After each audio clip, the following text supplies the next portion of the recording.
じりりた円満して奇妙方便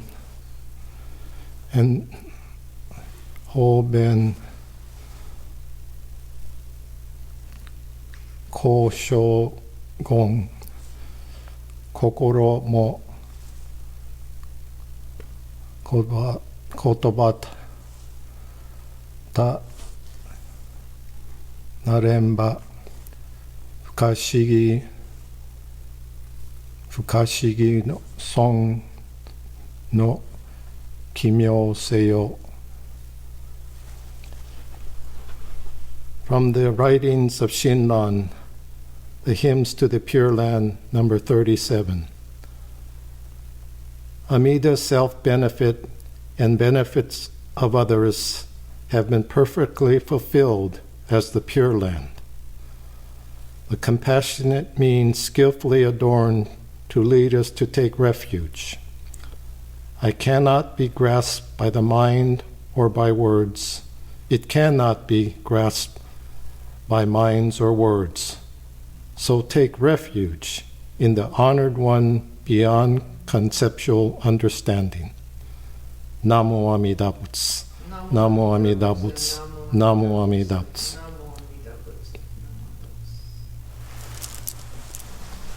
Hi, good morning. And as you can tell, this is not being edited. This is here and now, together, at the Buddhist Church of San Francisco, with the talents of Kevin Yoza and the assistance of Minister's Assistants, Reverend Elaine Donlin. We were able to prepare this video to reach out, to connect the Sangha in the spirit for which it was intended, to bring us to awareness of the universal oneness of all life.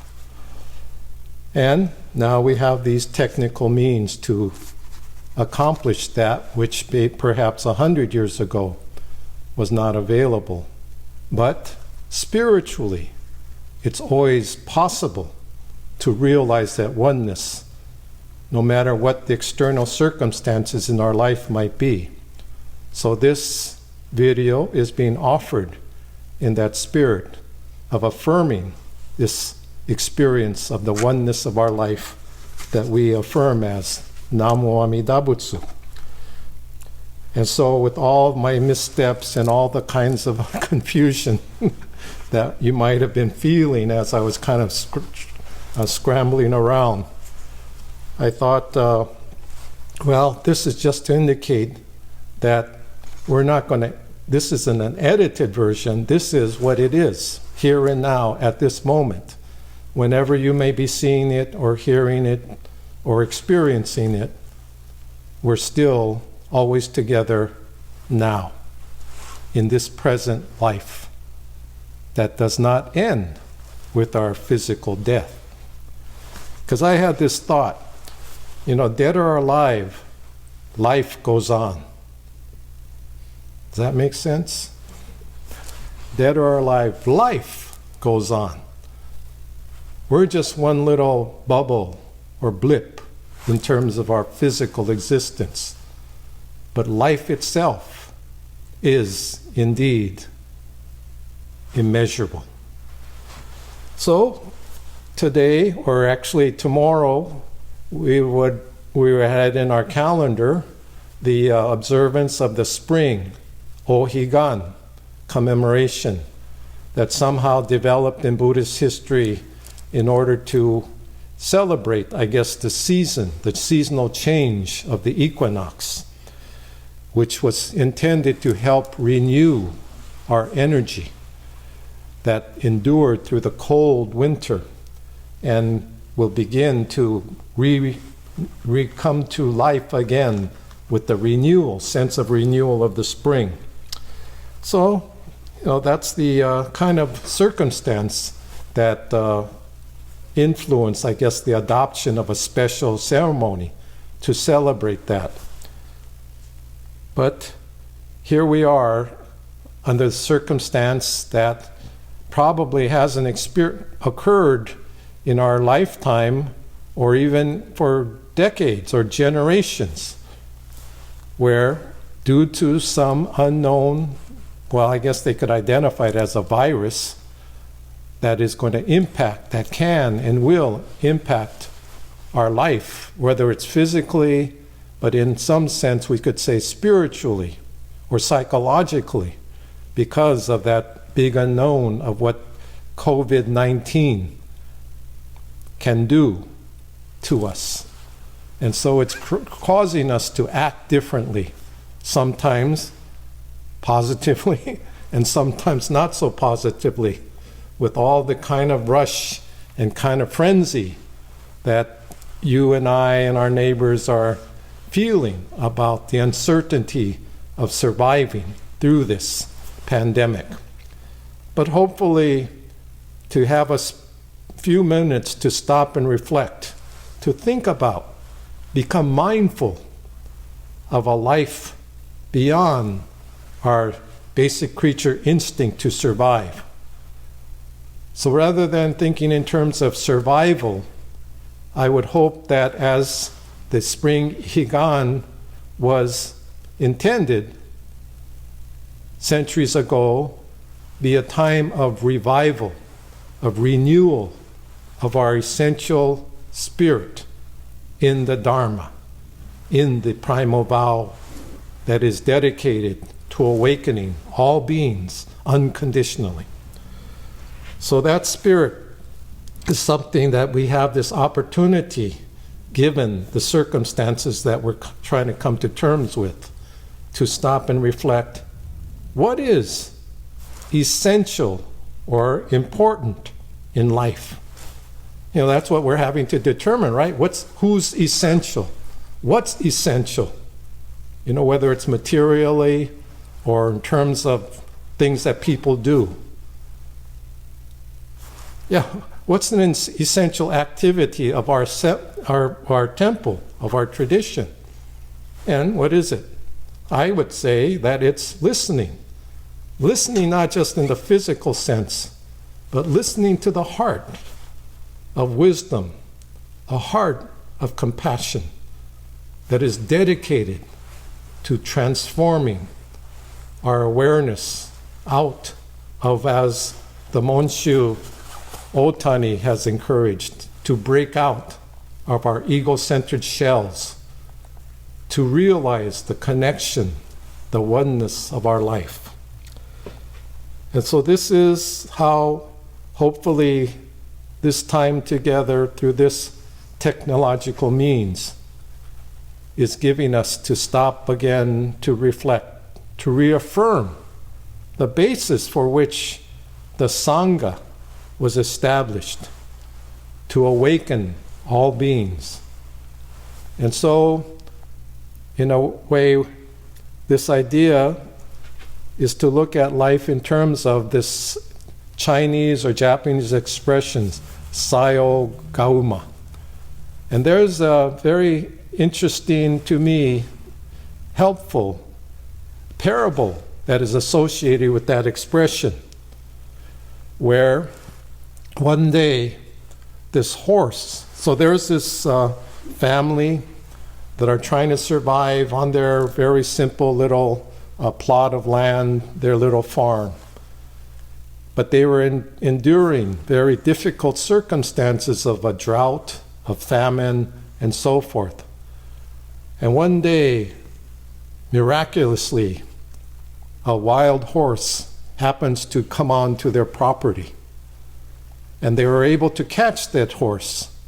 And so they were overjoyed in having this new tool that will help them to cultivate the land and hopefully develop the necessary produce to survive and help the village survive. So the family in the village was overjoyed, saying, how fortunate that we have this horse to be able to work with, to use on our land. So the son, the eldest son of the family, one day was given the responsibility to begin to train this horse. in order to become a plow horse. And as he's in the course of trying to train and tame this wild animal, the horse kicks him and seriously injures his leg. So he became a cripple.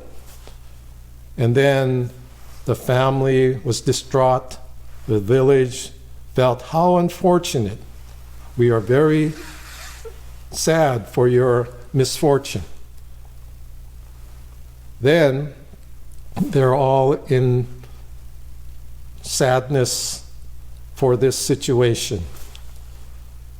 Then a few days later, there's an announcement that there's an invading army from another country coming in. And so the army that was in this town, in this area, began to go around from home to home to recruit every able-bodied young man. However, due to the son's serious injury, he was exempt from being drafted to be taken away into a battle. And on this occasion, the family was overjoyed. How fortunate it was that our son was injured. So anyway, that's the parable that goes with that story, Sayo Gauma. Interestingly, I recalled an incident quite a while ago where some of us may remember there was that major earthquake and this huge tidal wave that came across southern Asia. And thousands of people lost their lives. And that was devastation. This was before the northeastern Japan earthquake and tsunami. But anyway, I remember this was when I was still in Hawaii.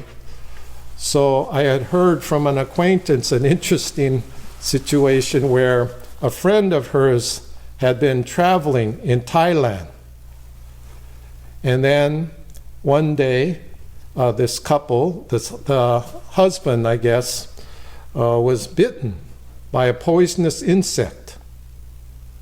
And so, how sad, how terrible, because he experiences pain and from the bite, so that it began to become infected. So they had to transport him up to the closest hospital, but they were at a resort on the seashore. And so they had to drive for miles to get him to a hospital in order to treat his injury.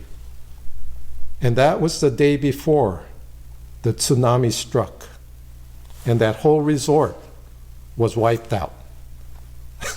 So in a very closer sense, so it's not just a story, but these are ways that things that happen in our life actually occur. So how sad it was that he would be bitten by this insect, and how terrible that insect was for doing that to him. But then the next moment, having the wound injury treated, brought him to safety. And so again, what we might call the unpredictability of one moment to the next, as how we might experience it, whether fortune or misfortune, who's to say? Those are just concepts that we kind of project on individual situations, not knowing or realizing that everything's connected, everything's changing from one minute to the next. So here we are, sitting in an empty hondo, just thinking about what it is that we are here to do. Aside from taking the necessary medical precautions, I think we're also here to reflect, to once again to think about the meaning of our living, and acknowledge at some point we will go through this change we call dying. But the meaning of this moment, this life, this experience can be received as an opportunity for awakening to our oneness in immeasurable life, the pure land of enlightenment, of wisdom and compassion. And this is how we begin to appreciate all the things day in and day out we just take for granted. We presume there will be a tomorrow. But given the circumstances we're having to deal with, I see it as also an opportunity for deepening the sense of our being that goes beyond gathering in a designated place as a designated time, but as a sense of being together in immeasurable life. And that's where the meaning of the Pure Land could be appreciated, not as a belief or a nice thought or sentiment or concept, but a sense of being alive together with immeasurable life. That's the so-called, some religions talk about it as the bigger picture. The bigger picture that has no borders, no boundaries, but it is the heart of wisdom and compassion that is directed and received in the name Namo Amida Butsu. So with that, I join you. We are together. No matter what the limits of our physical being may be, we are together in heart. So this is a thought from our BCA Minister's Handbook that I thought I'd share on this occasion. Our life is filled with warmth in sharing life with others. It is a simple truth to learn, but a difficult practice to fully realize. In personal life, it means to act by placing ourselves in the position of another. And in community life, it means to be involved with joy and gratitude for the betterment of all. The true realization of happiness is based upon the clear understanding of life, which is oneness. In deep gratitude, let us realize the oneness of all life, the heart of which is compassion, affirmed as Namo Amida Butsu, Namo Amida Butsu, Namo Amida Butsu, Namanda Butsu, Namanda Butsu, Namanda Butsu. Okay.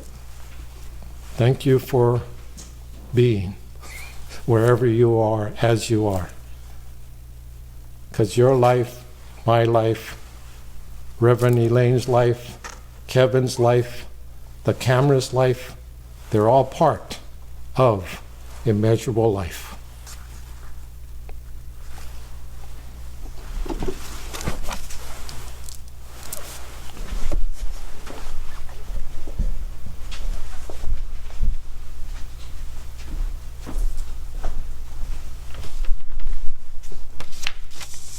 Thank you, Sensei, for your reflections for this morning's Ohigan service.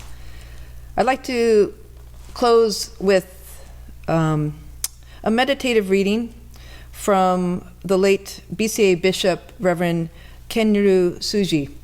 It's from his book, The Heart of the Buddha Dharma, and it's called The Eternal Now. In the beginningless, endless flow of time, each life is a mere ripple, existing only for an instantaneous moment and disappearing forever. But each life is a unique experience with beauty and truth, all of its own with no identical counterpart in history, and none absolutely the same in the future.